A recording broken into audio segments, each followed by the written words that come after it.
Hello students, Hindi Gurukul channel आपका हार्दिक स्वागत करता है। इस वीडियो में प्रस्तुत है कक्षा 12वीं अभिव्यक्ति माध्यम का चौथा पाठ पत्रकारीय लेखन के विभिन्न रूप और लेखन प्रक्रिया। छात्रों, आपसे निवेदन है कि इस वीडियो को लाइक करें, दोस्तों के साथ शेयर भी करें और कमेंट्स करना बिल्कुल ना भूलें। आपके कमेंट्स का हमें हमेशा इंतजार रहता है। तो आइए शुरू करते हैं। पत्रकारीय लेखन क्या है? समाचार माध्यमों में काम करने वाले पत्रकार अपने पाठकों तथा श्रोताओं तक सूचनाएं पहुंचाने के लिए लेखन के विभिन्न रूपों का प्रयोग करते हैं।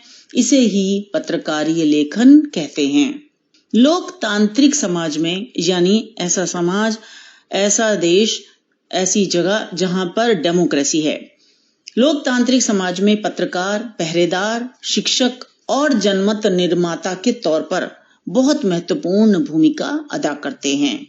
पत्रकारिता या पत्रकारीय लेखन के अंतर्गत संपादकीय, समाचार, आलेख, रिपोर्ट, फीचर, स्तंभ तथा कार्टून आदि आते हैं।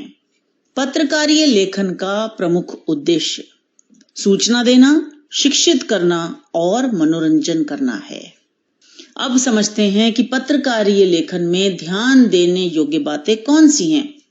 भाषा सरल, रोचक व आम बोलचाल की होनी चाहिए, क्योंकि इसे अखबार को या समाचार जो भी सुनता है, पढ़ता है, तो वो एक कम पढ़ा लिखा मजदूर, किसान भी हो सकता है और किसी विश्वविद्यालय का कुलपति भी हो सकता है। यानी कम पढ़े लिखे व्यक्ति से लेकर बहुत ही बुद्धिजीवी व्यक्ति तक भी वो समाचार संप्रेषित हो जाना चाहिए, वो लेख संप्रेषित हो जाना चाहिए, यानी सभी को समझ में आ जाए। इसीलिए आम बोलचाल की भाषा होनी चाहिए, क्योंकि सभी पढ़ते हैं, सभी सुनते हैं। अगला है छोटे छोटे वाक्य लिखें, अनावश्यक विशेषणों, अप्रचलित शब्दावली और दोहराव का प्रयोग नहीं होना चाहिए। लेखक में तथ्यों को जुटाने और किसी विषय पर बारीकी से विचार करने का धैर्य भी होना चाहिए, तभी वो अच्छा लेखक बन पाएगा। जाने माने लेखकों की रचनाएं ध्यान से पढ़ें। दूसरों की रचनाएं पढ़कर हमें आइडियाज मिलते हैं, हमारा लेखन और सुधरता है ना। मुहावरों और लोकोक्तियों के प्रयोग से लेखन में रंग भरने की कोशिश करें। अपने लिखे को दोबारा जरूर पढ़ें और अशुद्धियों के साथ साथ जो गैर जरूरी चीजें हैं, जो कुछ ऐसी चीजें आपने नोट डाउन कर ली हैं, तो उन्हें हटा दें। उसमें बिल्कुल भी संकोच नहीं करना चाहिए। अपने आसपास घटने वाली घटनाओं, समाज और पर्यावरण पर गहरी निगाह रखनी चाहिए। पत्रकार कितने प्रकार के होते हैं? पत्रकार 3 प्रकार के होते हैं: पूर्णकालिक पत्रकार, अंशकालिक पत्रकार और फ्रीलांसर या स्वतंत्र पत्रकार। तो पूर्णकालिक कौन से होते हैं? जो किसी समाचार पत्र या संगठन के नियमित वेतन भोगी कर्मचारी होते हैं, यानी किसी एक समाचार पत्र संगठन के लिए ये कार्य करते हैं, रेगुलर बेसिस पे काम करते हैं, नियमित होते हैं, परमानेंट होते हैं और इन्हें सैलरी मिलती है। दूसरे हैं अंशकालिक पत्रकार, जिन्हें स्ट्रिंगर भी कहा जाता है। ये निश्चित मानदेय पर कार्य करने वाले पत्रकार होते हैं, मतलब इनके साथ फिक्स हो जाता है कि आपको इतने रुपए मिलेंगे, आपको इतना हम राशि देंगे और आपने ये कार्य करना है। तो ऐसे वो अंशकालिक यानी पार्ट टाइम जर्नलिस्ट। अगला है फ्रीलांसर या स्वतंत्र पत्रकार। ये किसी संस्था से जुड़े हुए नहीं होते, जबकि उपर्युक्त 2 किसी संस्था से जुड़े हुए होते हैं। ये नहीं जुड़े हुए होते, है ना। और जब ये लिखते हैं तो इनका लेख कोई भी छाप सकता है और बदले में उसे एक निश्चित राशि इनको देनी पड़ती है। यानी पैसे के हिसाब से कि अगर कोई है पत्रकार जो फ्रीलांसर है, तो अगर वो पैसे कितने इतने पैसे लूंगा और ये लेख आपको लिख दूंगा, तो उसी हिसाब से वो कार्य करता है। ऐसा पत्रकार स्वतंत्र होता है, वो किसी भी समाचार संगठन के लिए, है ना, लिख सकता है, बस केवल उसे उतनी निश्चित राशि चाहिए होती है, तो वो लिख देता है। अगला है समाचार लेखन। अब समाचार कैसे लिखे जाते हैं? समाचार उल्टा पिरामिड शैली में लिखे जाते हैं। यह समाचार लेखन की सबसे उपयोगी और लोकप्रिय शैली है। इस शैली का विकास अमेरिका में गृह युद्ध के दौरान हुआ था। इसमें महत्वपूर्ण घटना का वर्णन सबसे पहले प्रस्तुत किया जाता है।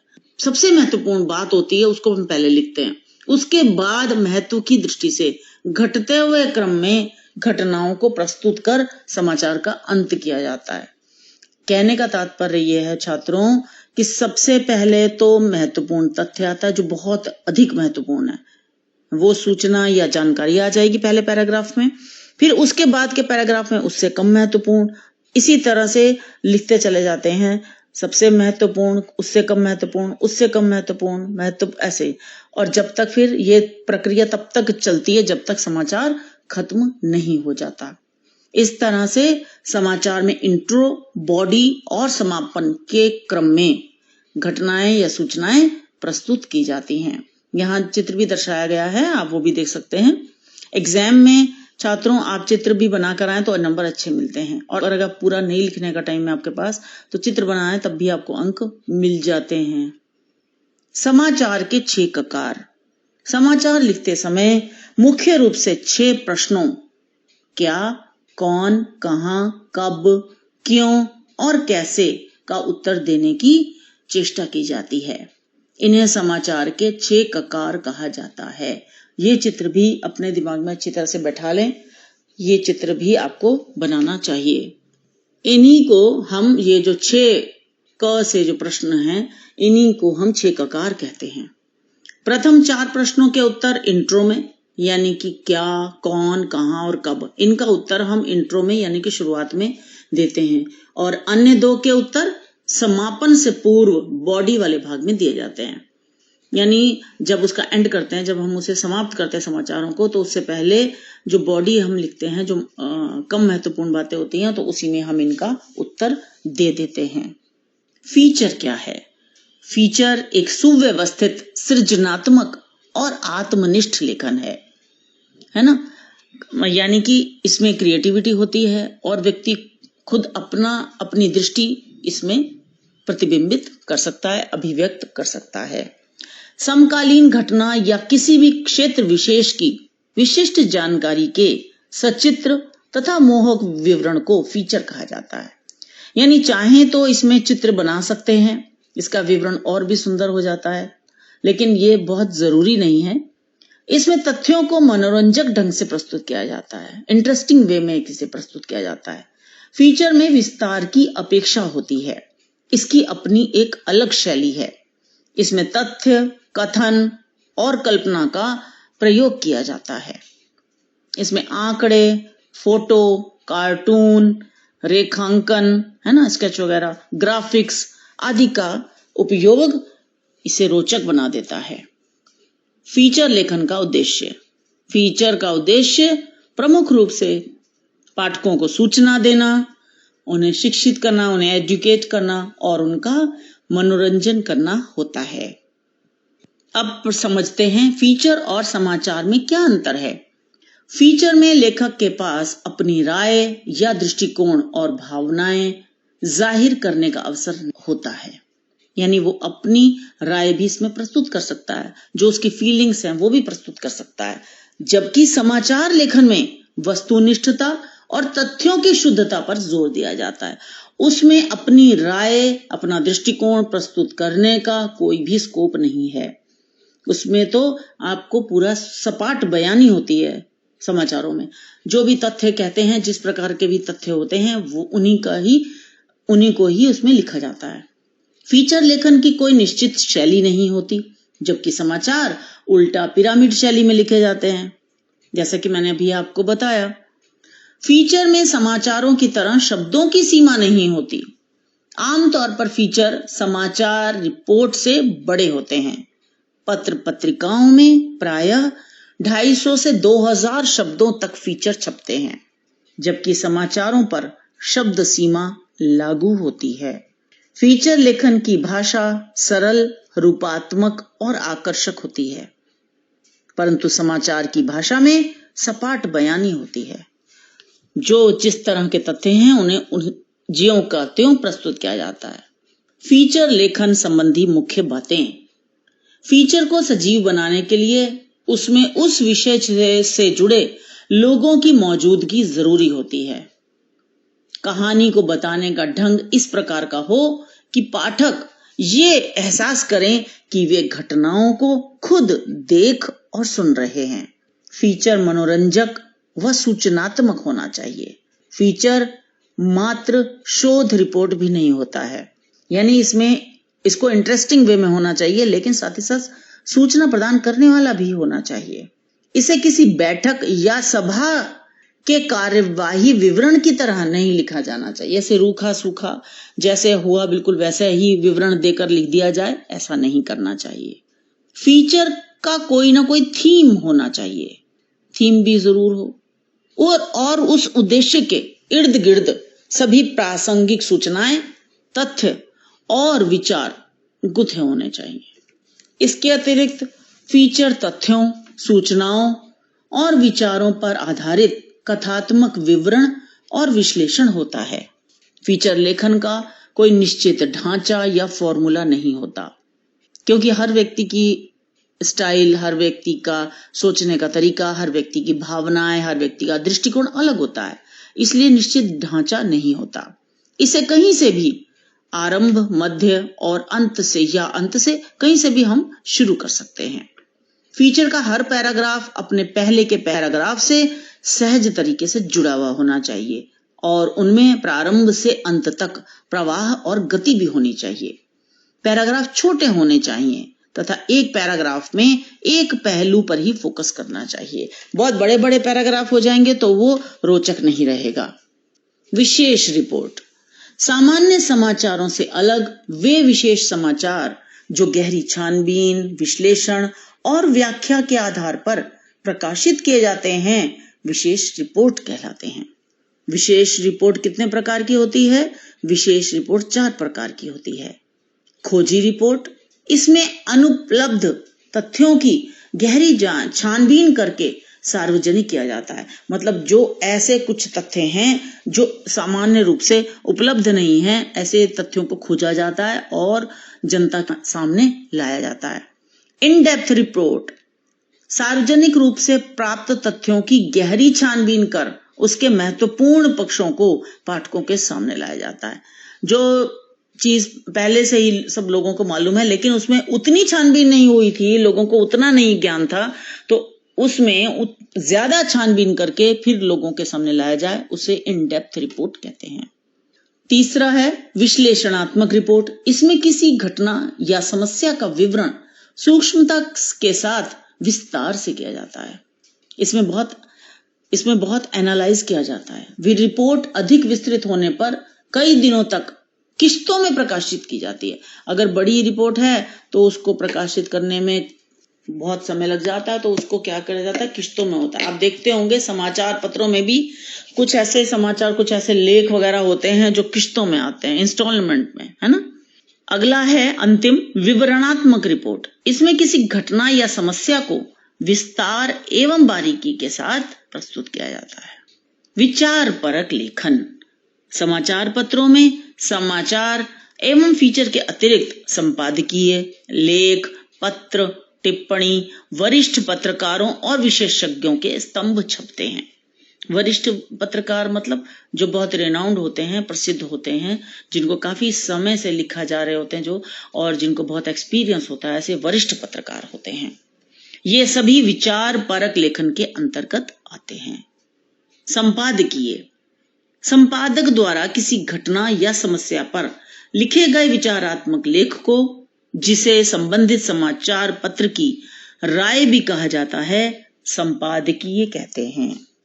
संपादकीय किसी एक व्यक्ति का विचार या राय न होकर पूरे पत्र समूह की राय होता है। इसलिए संपादकीय में संपादक या लेखक का नाम नहीं लिखा जाता है। स्तंभ लेखन, ये एक प्रकार का विचारात्मक लेखन है। कुछ महत्वपूर्ण लेखक अपने खास वैचारिक रुझान एवं लेखन शैली के लिए माने जाते हैं।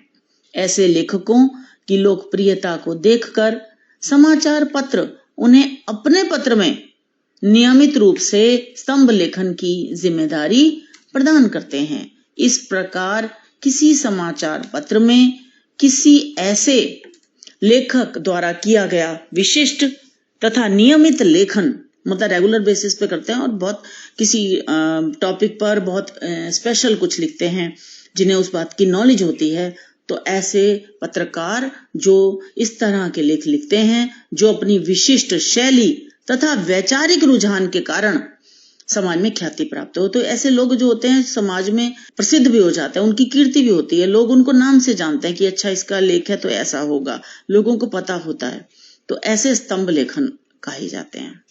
संपादक के नाम पत्र, समाचार पत्रों में संपादकीय पृष्ठ पर तथा पत्रिकाओं की शुरुआत में संपादक के नाम आए पत्र प्रकाशित किए जाते हैं। ये प्रत्येक समाचार पत्र का नियमित स्तंभ होता है। हर समाचार पत्र में, पत्रिका में ये स्तंभ होता ही है। इसके माध्यम से समाचार पत्र अपने पाठकों को जन समस्याओं तथा मुद्दों पर अपनी राय, अपने विचार व्यक्त करने का अवसर प्रदान करते हैं।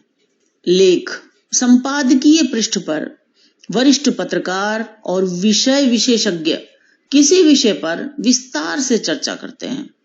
इसमें लेखक के विचारों को प्रमुखता दी जाती है, किंतु इसमें लेखक तर्कों और तथ्यों के जरिए अपनी राय प्रस्तुत करता है। साक्षात्कार या इंटरव्यू, किसी पत्रकार के द्वारा अपने समाचार पत्र में प्रकाशित करने के लिए किसी व्यक्ति विशेष से उसके विषय में अथवा किसी विषय या मुद्दे पर किया गया प्रश्न उत्तरात्मक संवाद साक्षात्कार यानी इंटरव्यू कहलाता है।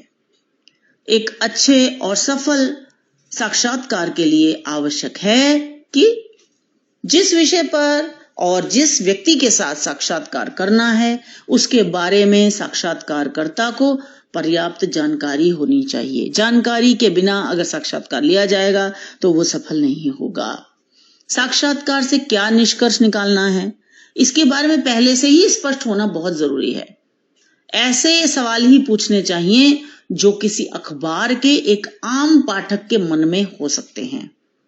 साक्षात्कार को अगर रिकॉर्ड करना संभव हो तो बेहतर है, उसे रिकॉर्ड कर लेना चाहिए, सारी बातचीत, सारे संवाद।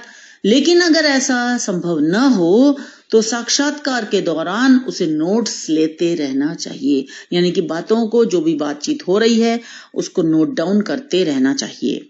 साक्षात्कारकर्ता अपने विषय में कुशल होने के साथ ही संवेदनशील, धैर्यवान, साहसी और कूटनीतिज्ञ भी हो, यह भी बहुत जरूरी है।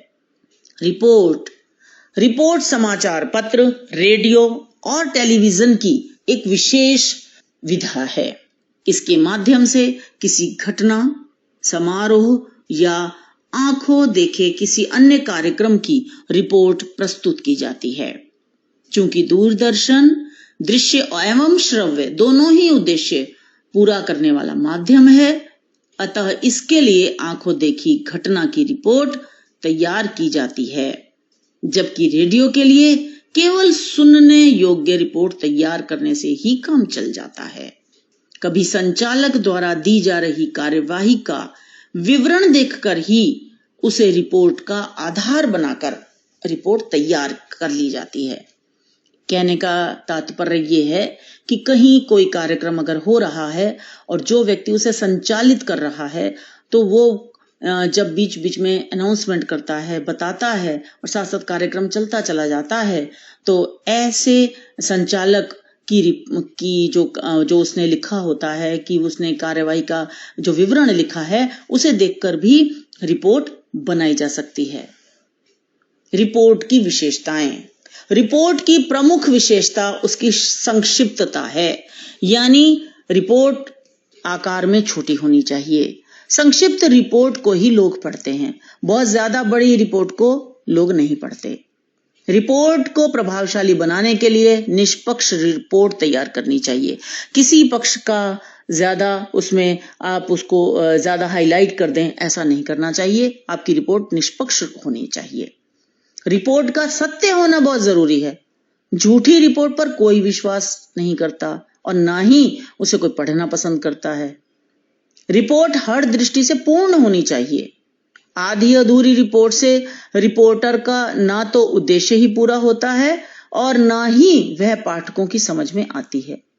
रिपोर्ट संतुलित होनी चाहिए, अर्थात इसे सभी पक्षों को समान महत्व देते हुए तैयार करना चाहिए। छात्रों, मुझे आशा है कि आपको ये पाठ, इसके प्रमुख बिंदु समझ में आ गए होंगे। इस वीडियो को लाइक करें, दोस्तों के साथ शेयर करें, सब्सक्राइब करना बिल्कुल ना भूलें, बेल आइकन को क्लिक करें और कमेंट्स जरूर दें। हमें आपके कमेंट्स का सदा इंतजार रहता है ताकि हम और बेहतर कार्य कर सकें। तो मिलते हैं अगली वीडियो में। धन्यवाद।